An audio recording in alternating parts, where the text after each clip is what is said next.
नमस्कार मित्रांनो, मी प्रकाश वाडी तुम्हा सर्वांचं आणखी एका व्हिडिओमध्ये स्वागत करते। तुमच्याकडे ओला S1 Pro आहे किंवा तुमच्या फ्रेंड्सकडे आहे आणि त्यांना जर ब्रेक पॅड त्यांच्या घरीच चेंज करायचे आहेत तर हा व्हिडिओ त्यांच्यासाठी होणार आहे। या व्हिडिओमध्ये मी तुम्हाला ब्रेक पॅड घरीच कसे चेंज करायचे, कुठून ऑर्डर करू शकता हे संपूर्ण या व्हिडिओच्या माध्यमातून तुम्हाला सांगणार आहे। तर चला या व्हिडिओला सुरुवात करूया।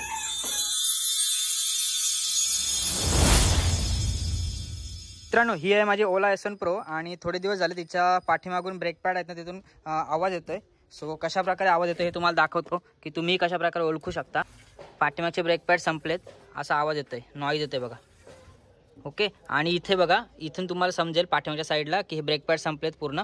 सेकंड थिंग म्हणजे तुम्हाला जर तुमचे ब्रेक पॅड कुठून ऑर्डर करायचे हा प्रश्न पडला असेल तर तुम्हाला मी Amazonची ही लिंक देतो। इकडे समोर डिस्प्लेवर सुद्धा दिसत असेल बघा आता, तर इकडून तुम्ही ऑर्डर करू शकता। मी लिंक डिस्क्रिप्शनमध्ये सुद्धा देतो। तर हे बेस्ट ब्रेक पॅड आहेत, मी सेकंड टाइम ऑर्डर केलेले आहेत। मित्रांनो, तिसरी गोष्ट म्हणजे आपल्याला ब्रेक पॅड चेंज करायचे स्वतःच घरी, तर आपल्याला ह्या वस्तू लागणार आहेत। सर्वप्रथम ब्रेक पॅड, त्याच्यानंतर एक WD-40 जेणेकरून कुठले स्क्रू वगैरे जाम झाले असेल तर ते खोलण्यासाठी। त्याच्यानंतर Allen की सेट, जो आपल्याकडे टूलबॉक्स येतो ना गाडीसोबत, त्याच्यामध्ये ह्या Allen की आहेत, ही 6 नंबरची Allen की आहे। त्याच्यानंतर ग्रीस, कुठेही नटबोल्ट वगैरे आहे त्याच्यानंतर थोडी ग्रीसिंग करून ठेवा सो स्मूथ राहतील। त्याच्यानंतर एक पाना लागेल कुठेही मध्ये लागलं तर टॉर्कसाठी, आणि एक हँडग्लोवचा सेट जेणेकरून हात माखायला नको। तर अशा प्रकारे ह्या सामानात तुमचं काम होऊन जाईल। तर चला आता आपण कशा प्रकारे हे ब्रेक पॅड चेंज करायचे ते तुम्हाला दाखवतो। मित्रांनो, सुरुवातीला मी WD-40 मारलाय नटबोल्टवर, कारण पाऊसवाला सुद्धा होता आणि थोडे जाम वगैरे झाले असतील, सो थोडे फ्री होण्यासाठी। ठीक आहे, आता 5-10 मिनिटं झालीत आणि त्याच्यानंतर मग हे Allen की आहेत ना, Allen की अशा प्रकारे हे करून असे ओपन करून घ्या आणि मग तुम्हाला कशा प्रकारे टायर बाहेर निघतोय ते दाखवतो। मित्रांनो, तुम्हाला एक आयडिया देतो, जर तुमचे नटबोल्ट नॉर्मल Allen कीने खोलत नसतील तर ह्याला असा एक रिंगपाना घ्या, तो असा उलटा टाका आणि मग असा टायर लॉक करून असे झटके द्या। ठीक आहे, जेणेकरून ते फ्री होतील। सुरुवातीला 5 आपले Allen कीचे बोल्ट आहेत ना इथले, ते खोलून झालेत। त्याच्यानंतर मग टायर आहे ना अपोजिट साईडनं थोडासा ठोका असा, कारण थोडा जाम बसलेला असतो। आता मी अशा प्रकारे ठोकते, असा ठोकून घ्या आणि मग तो बाहेर निघेल नॅचरली। बाकी काही करायची गरज नाही, जास्त का हातोडीचे फटके वगैरे मारू नका, नॉर्मली पाना वगैरे घ्या आणि ठोका, हळूहळू बाहेर येईल। दुसरी गोष्ट म्हणजे मित्रांनो, ब्रेक पॅड चेंज करताना जर तुमच्या गाडीला डबल स्टँड असेल तर सगळ्यात बेस्ट होईल। गाडी ऑलरेडी वरती येईल, डबल स्टँड ओलाला येत नाही त्याच्यामुळे सांगतोय। सो बाहेर मी ओलाच्या साईटवरनं मागवला होता, 1000 रुपयाला आहे। त्याची पण लिंक जर पाहिजे असेल तर मी डिस्क्रिप्शनमध्ये देऊन ठेवतो। हा बघा, अशा प्रकारे टायर आपला निघालेला आहे। आपले ब्रेक पॅड हे बघा इथे आहेत, पूर्णपणे संपलेले आहेत। आणि आता ह्याच्यामध्ये आपल्याला बघा, हा एक Allen की आहे आणि हा एक Allen की बोल्ट आहे। ह्याच्यावर पण मी WD आता मारलाय। हे आता हे ओपन करतो आणि मग हा इकडून असा बाहेरला येईल। लूज करताना तुम्ही जर नवीन असाल ह्याच्यामध्ये तर हा छोटासा असतो ना, त्याच्याने त्याच्याने जास्त तुम्हाला टॉर्क भेटतो। मित्रांनो, दोन्ही नटबोल्ट खोललेत, आता काय करायचं आहे हे मी तुम्हाला दाखवतो। आपला ब्रेक असेंब्ली बाहेर आलेली आहे।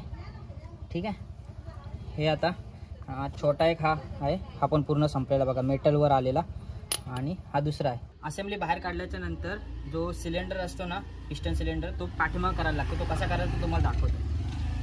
सुरुवातीला असा पाना घ्या, त्याच्याने एक प्रयत्न करा पाठीमागे जातोय का। त्याच्यानंतर मग गॅप वाढल्याच्या नंतर असा एक रिंग पाना घेतलात ना आणि असं प्रेस केलात ना, तर हा सिलेंडर असतो ना, हा सिलेंडर जो बाहेर आलेला असतो ब्रेक पॅड संपतात म्हणून, तर मग तो आतमध्ये टाका। मग त्याच्यानंतर मग तुमचा नॅचरली हा जो ब्रेक पॅड आहे अटकलेला आहे, ह्याच्यामध्ये लॉकिंग असतं, तो बाहेर निघेल। ठीक आहे, हा बाहेर काढून घेतो आता मी। मित्रांनो, पिस्टन हा बघा आतमध्ये गेला आहे। त्याच्यानंतर मग अशा प्रकारे पुश करून हे ब्रेक पॅड असे बाहेर येतात। ठीक आहे, आता हा जर तुम्ही ओपन केला असेल आणि तुमच्याकडे जर काही वॉशिंगचा मटेरियल असेल तर याच्याने वॉश करून घ्या, जेणेकरून इथली घाण वगैरे निघेल। सो ब्रेक पॅड आणखी इफेक्टिव्ह नंतर काम करतील। आता माझ्याकडे WD आहे, सो मी पूर्ण हा WD मारून घेतो।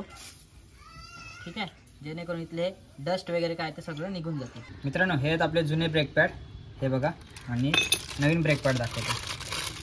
हे बघा, ह्याच्यावर पूर्ण मटेरियल आहे। तुमच्याकडे जर ग्रीस असेल ना तर तुम्ही अशा प्रकारे इथं साईडला हे जे पंप आहेत, हा मटेरियल ज्याच्यामध्ये राहतो ना, त्याच्यामध्ये ग्रीस टाकून घ्या, जेणेकरून तुमचं लुब्रिकेशन चांगलं राहील। ग्रीस टाकून हा मटेरियल आधी लावून घ्या। त्याच्यानंतर ही पिन आहे ना, पिन लॉक झाल्याच्या नंतर आपला छोटा ब्रेक पॅड आहे तो अशा प्रकारे पुश करा। पुश केलात की लॉक होईल या पिनमध्ये।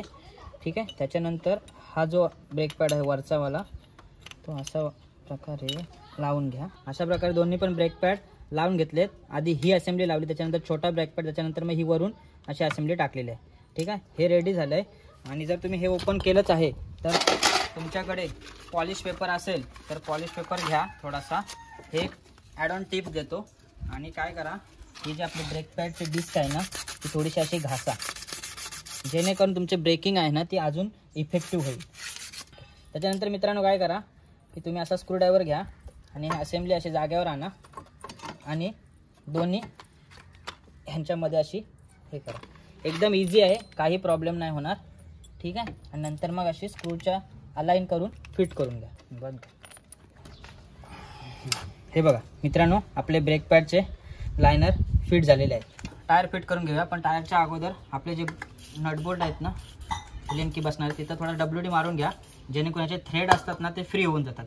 हे टिप्स आहेत जे थोडे थोडे तुम्हाला देतो आता, मला माहिती आहे म्हणून, जेणेकरून तुमचे नेक्स्ट टाइम ज्यावेळी तुम्ही परत एकदा खोलायला जाल टायर त्यावेळी तुम्हाला स्मूथ येईल. आता एलन की नॉर्मली आधी पहिला टायर असा व्यवस्थित लावून घ्या. तुमचे एलन कीने हे नटबोल्ट आणि पाठीमागचे जे थ्रेड आहेत ना असे अलाइन करून घ्या. पहिले चेक करा असे पाचीच्या पाची. हे बघा. ठीक आहे. म्हणजे मिस अलाइन नको व्हायला. आणि मग नटबोल्ट पुन्हा एकदा आपले म्हणजे एलन की बोल्ट पाचीच्या पाची टाकून घ्या. ठीक आहे. जेणेकरून मग थोडं क्रॉस वगैरे काय लागायला नको. आणि सुरुवातीला थोडे थोडे थोडे थोडे टाईट करत मग हळूहळू फिट करा. मी आता तशा प्रकारे करून घेतो. मित्रांनो, अशा प्रकारे आपले ब्रेक पॅड संपूर्ण चेंज करून झालेत. तर अर्धा एक तास लागला आणि फायनली मला आवड पण आहे त्याच्या कारणाने हे काम करायला सुद्धा मजा येते. WD वापरला असेल आणि जर तो डिस्क प्लेटवर असेल तर तो पुसून घ्या. ठीक आहे. किंवा सुरुवातीला जेव्हा तुम्ही गाडी टेस्टिंग कराल त्यावेळी ब्रेक कमी लागेल. सो तेवढा एक लक्षात ठेवा. ब्रेक पॅड चेंज केल्याच्या नंतर तुमचा हा समोरचा लिव्हर आहे ना पाठीमागचा तो थोडासा लूज येईल. तो थोडासा प्रेसिंग करून घ्या. त्याच्यानंतर तो टाईट होऊन जाईल. हा ब्रेक पॅड चेंजिंगचा व्हिडिओ तुम्हाला कसा वाटला नक्की कमेंटमध्ये सांगा. आणि नक्की तुम्ही पण घरीच अशा प्रकारे चेंज कराल हे मी आशा करतो. चला भेटूया अशा प्रकारच्या आणखी व्हिडिओमध्ये. तेव्हापर्यंत स्टे सेफ, स्टे हॅप्पी.